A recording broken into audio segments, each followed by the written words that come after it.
All right, what's up, everybody? I am super excited to be having a conversation with James Dwiggins.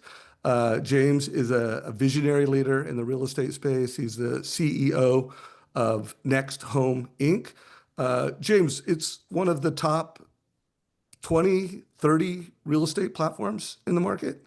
Yeah, we're definitely up there for sure. Yeah, I don't know where we rank, but in that category for sure. Yeah, we do about 12 billion in volume, have about 6,000 agents, about 600 offices across the US. So, So yeah. I can only speak for myself, but if I'm in the mortgage business and real estate agents are among my most important partners, I'd want to talk to the CEO of a company that has 6,000 of them as part of the platform. So James, you and I have done this interview before. I'm going to put links down below. Anyone wants to hear other interviews that James and I have done. Uh, Again, he's a speaker at all the top real estate events, was one of the speakers at the recent Housing Wire gathering event. Um, so James, this is an interview specifically for our halftime report. Like Yep. everybody on this call wants to win 2025. There's definitely been some big news, call it signal, things that have happened this year that I think leaders need to take note of. What are some of those things? If you're talking to the C-suite in mortgage, what do you think are some of the things that have happened so far that everybody should really be making note of? Well, obviously, there's some big moves going on in the space that everyone's been talking about, and certainly last week, Rocket's acquisition of Mr. Cooper and Redfin, Lower's acquisition of Movado, Bayview's acquisition of Guild. So, the talk amongst everyone is fintechs move into residential real estate space. I think that what the big conversation that everyone should be having, if they're not already, is, what does the world look like when servicers are, incubating on homeowners for 8 to 12 years and trying to, essentially keep those homeowners using a closed ecosystem. And that's going to affect residential real estate. It's going to affect realtors' business because realtors are not very good at following up with their clients after they've done a transaction. That's a known fact. And mortgage professionals are obviously going to be affected if realtor business goes down. So I think the big thing everyone has to be looking at is how are we going to, when I say we as an industry, going to be nurturing those relationships with consumers for what I call the life cycle of home ownership. How are we staying front and center, both the agent and the loan officer during that time frame, so that we're the first point of contact and the thing that consumers are thinking about. We're shitty at that, so like it's something that I think that everyone has to be putting their thinking caps on and going like, how do we get to a place where that person who buys a house is constantly thinking or being reminded of the people that helped them achieve that. That's a conversation happening, and most brokerages are starting to now. I think loan officers that are working with agents should be thinking about how that works. Dave, you and I are both familiar with, there's lots of platforms out there that have been created to incubate consumer, to bring the consumer into the experience and keep them thinking about their agent and loan officer. Homeowner.ai being a great example of one of those products that's forward thinking. It hasn't been very highly adopted because I think it's early, but the product's amazing. So I think that those are some of the stuff that we're discussing. Obviously, interest rates is an issue. Like we've got a lot of people that want to buy, but they can't afford to because it's so damn expensive to live in this country.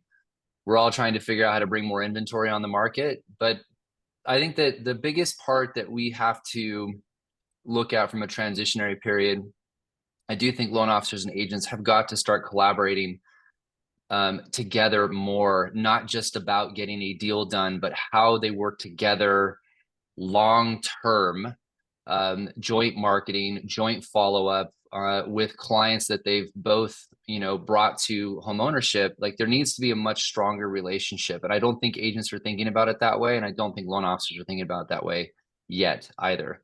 Yeah, no, the 100%. I mean, I had the honor of speaking right after Rocket and Redfin around top of the funnel. And the term that I've heard used and that I've used myself is tip to tail homeownership platform. It's not Mhm. mortgage, it's not real estate, it's a homeownership platform. I've also heard the term click to final payment. So really implying that, hey, once someone is looking, and final payment means, hey, they've bought multiple homes and they have paid off their home and they are debt free with home ownership. First, I think we need to get in front of click. We need to start thinking about need. When, like for example, there's a lot of first-time buyers, and if they bought their home 3 years to 7 years ago, what do they all have in common? They got a great return on investment. Like, and if they Mhm. put 5% down, they got a lot of equity. And Yeah. so how can we as both, and I'm using that as one example of how can we as mortgage and real estate professionals work together, not to market, but to create value. Like, hey, like should we be Yeah. collaboratively reaching out to Yeah. these first-time sellers and having a conversation with them, like, hey, you got a great return on your investment. This is what you got. How would you like to do that more? What do you think of that?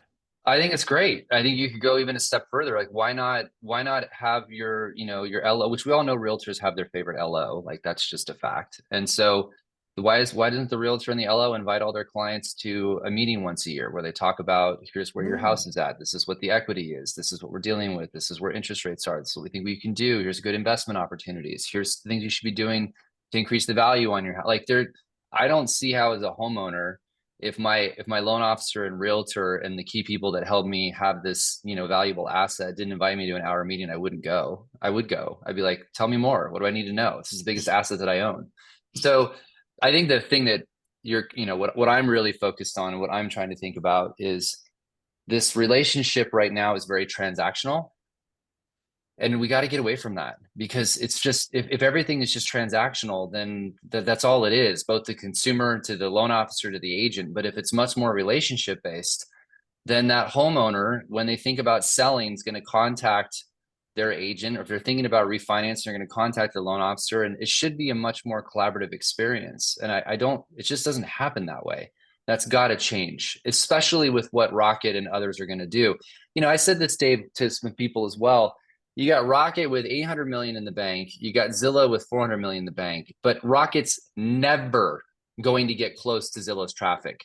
There's not enough money on the planet to pull that off. So, I mean, look at how much money homes.com has spent, $2 billion trying to get close to Zillow, and they're a third of the traffic, not, and maybe at best. And my point behind that is what happens when Zillow decides to get into servicing? I mean, you don't yeah, think they're gonna counter Rocket? I mean, I'm not saying that that's what they're gonna do, and I don't know, but if it would you, make sense. You need to it be. would make logical sense. Yeah, I would bet on a big deal happening from Zillow. Uh, might be 2 days, might be 2 months, probably not going to be 2 years. Uh, No, you but know, think about the fact that Zillow charges realtors 40% referral fees, which they'll push it as high as they can.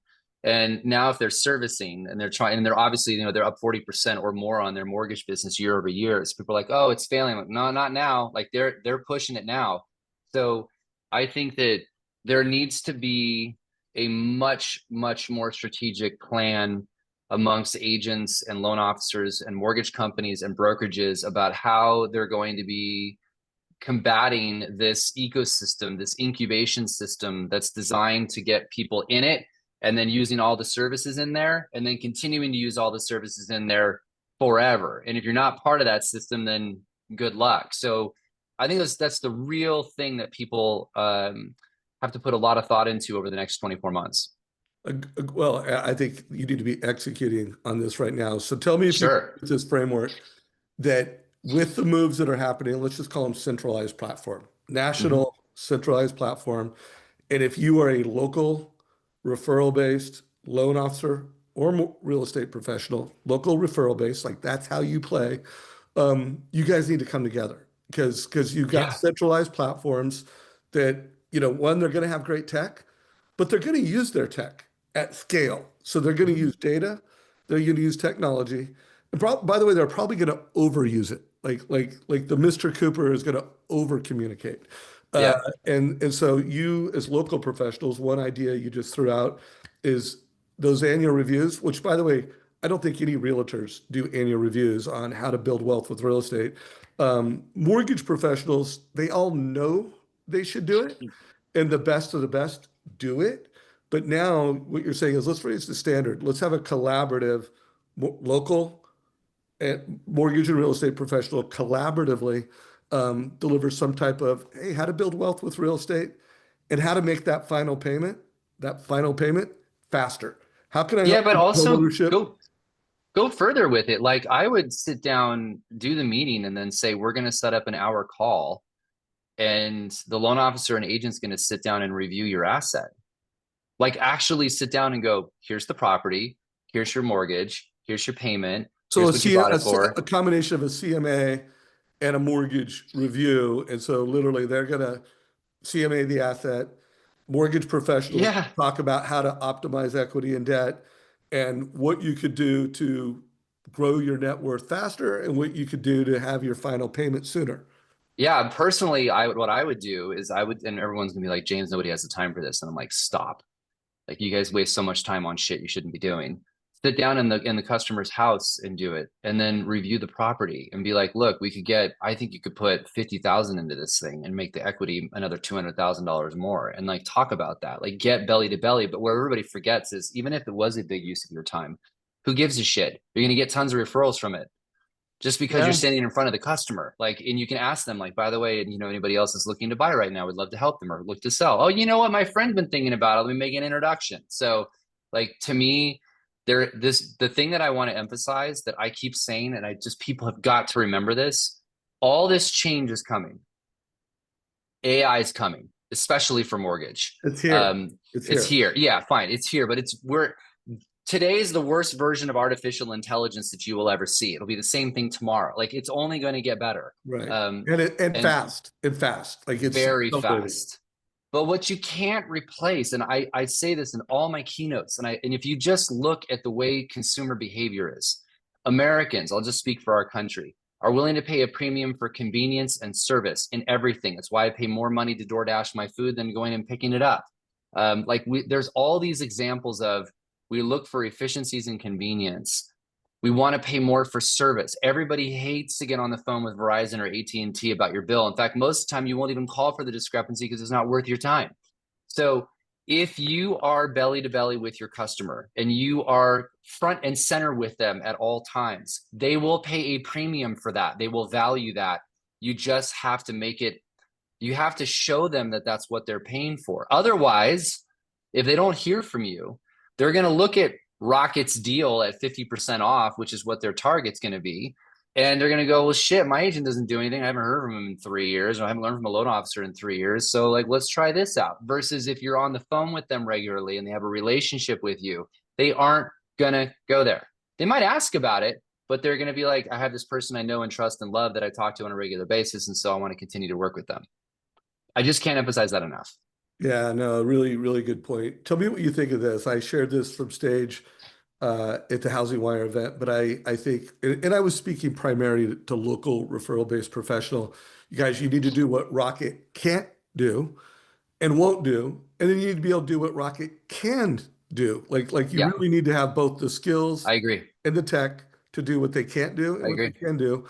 And a couple of things that they either can't do or they won't do is they won't take the time to really know what that person's assumptions are. Like, hey, what do you think rates are going to do? What do you think appreciation rates are going to do? What are your goals and what are your fears? Now they're going to have a mobile number. They're going to have a name. By the way, too many loan officers and realtors are still like they're calling Tom Thomas. So like it's more important than ever that you call people by the name they want to be called. It's more important than ever that you have a mobile number and you have a mobile relationship. What are your thoughts on one of those? And is there anything else that leaders of local referral-based mortgage professionals should put on their list? Like if you want to kind of do what Rocket can and can't do, what else should be on the checklist? Well, I think the comment you made there is, I'm going to take that deeper, is the most relevant part. If the person goes by Tom and his name is Tom, as an example, and you're connecting with them on a human level, people are going to appreciate that. Like as an example, like when somebody calls me Jim, it drives me nuts. My name is James, and unless you ask me if I can be called Jim, it's going to piss me off.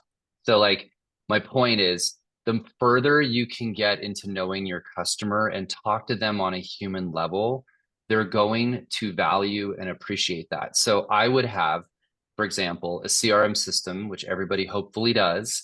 I would be using a system that you can record the phone calls, The reason I would do that is I would be using AI to transcribe that and have those details put in the CRM platform. So all the things you're asking them about, how's Joe? How's his baseball game going? What's he doing? All of that stuff is in there so that it can create the recap. So when you call the person the next time, you're bringing up things that are relevant to them, that show that you actually paid attention. And then when you connect with somebody, and like what I find it when I haven't talked to somebody in a year and they were like, how's your daughter Ella? And I'm like, oh, they remembered her name. And then for me, it immediately brings it down to a human level. I appreciate that. I think most people do. People are sick and tired of being a number. So to your point, Dave, go deeper with that. Like get really specific about how you approach meaningful, authentic conversations with people. And you don't have to worry about Rocket as much. Like Yeah. it's going to be different because no one wants to go into a phone tree. No one wants to talk to somebody who doesn't know your personal circumstance. And where I think loan officers can really win on this is an infrequent thing. And man, people are freaked out about spending their life savings on a purchase or they making the wrong choice. So when you can personalize it and get them to know that you know them and you genuinely do, uh, they're gonna go, yeah, well, there's a slightly better rate at Rocket, but Dave's been there for me. Like I can call Dave at any time. I get him on the phone. He knows me, he knows my family, he knows my interests. I would pay a premium for that. Got it. Okay. So another question. I have this thesis that regardless of whether you specialize in selling higher end homes or not, everybody needs to be a first time home buyer specialist because one, there's a tremendous opportunity there. I mean, right now, at least in the mortgage space, I think that over 50% of purchase mortgages right now, at least at this moment in time, are first time home buyers. And I just think that that needs to become a real focus. And I think the focus for first time home buyer needs to go beyond just the targeted age of 34 to 38, which by the way, I think I heard a stat that it's over 40. The first time home buyers right now are over It 40. is. Mhm. But and again, you know about first home IQ, but I do think Gen Z, like the younger we can get to a family, and let's say I was talking to someone who specializes in the higher end, they have equity, they have an ability to help their kids house hack. I think the more you can be leaning into that first time home buyer strategy, the better. What are your thoughts on that? I agree with you. But and also they're going to be repeat. They're going to be repeat sellers and buyers down the line as they go up in their career. I think the earlier you can start in a funnel, that's always smart to do. Look, the hard part with America right now is we've got major problems. Everything is astronomically expensive. We're just, in my opinion, going to feel the effects of tariffs. And so like we just don't know where this is going to play out. But what we do know is housing's absolutely out of control on pricing. Currently, there's not enough inventory. And I say that with sort of lightly because it's a longer conversation, but we actually have an oversupply if you look at the birth gap occurring in the United States, but longer discussion. Hmm. And right now we have an undersupply of housing in this country, and that's a big problem we've got to deal with. That's why the first time home buyer age group is so much higher now, because people younger can't afford the down payment, they can't afford to get into it. They're also scared about it. So I think you should be nurturing those things. And there is a hell of a lot of equity out there. Mom and dad got a lot of equity. If you bought a house in 2008, now you've 100% increased your equity in your property. So like people are sitting on a lot of equity. And you're noticing it, by the way, just a final comment. The rate lock thing is sort of coming to an end because we got a lot of inventory coming on the market right now. So we're starting to see some real movement from that. Man, when rates come down, we all know this, you're going to see 2021 all over again, pending we don't have in a major recession. Small recession, good. Big recession, ugh. But Yeah. we've got a lot of things to get through. All So right. Well, I think we've given folks a lot to think about, validated some ideas, shared some new ideas. I love that loan officer and realtor collaboratively coming together to deliver a how to build wealth with real estate experience and how to have your final payment faster. Just really be that go-to, like the mortgage and real estate professional could be the wealth team. Like they could be more valuable to yeah, 95% of consumers than any financial planner could be, that any CPA could be, if they just operated with more intention and if they operated with more consistency, and they could be rocket proof and Zillow proof. Like they could I just, agree. And I'll add one comment just before we go. The other thing I think loan officers should be doing, real estate agents, 99% of them, and I love them dearly. I have a lot of them and they're all family, but like they have their heads down. They're just trying to help people get through the process. 99% of realtors have absolutely no clue what Rocket is doing right now. Not the slightest idea.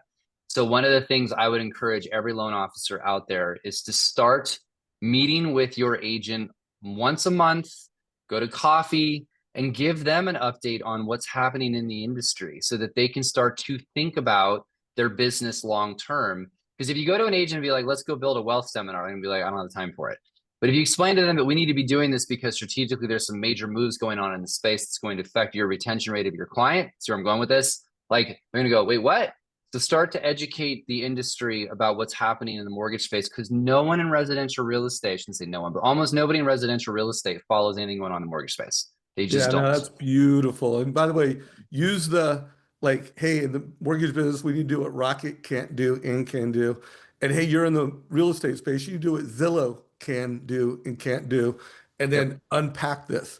So I almost called you Jim, but because you just egged me on. But James, You can do it. Is we're friends. It's yeah, fine. yeah. Now we're So we're yeah, friends, and yeah, I'm just yeah, razzing you because I know how you yeah. feel about it. But if anybody wanted to follow you, what's the best place to follow you? How can they stay connected to you?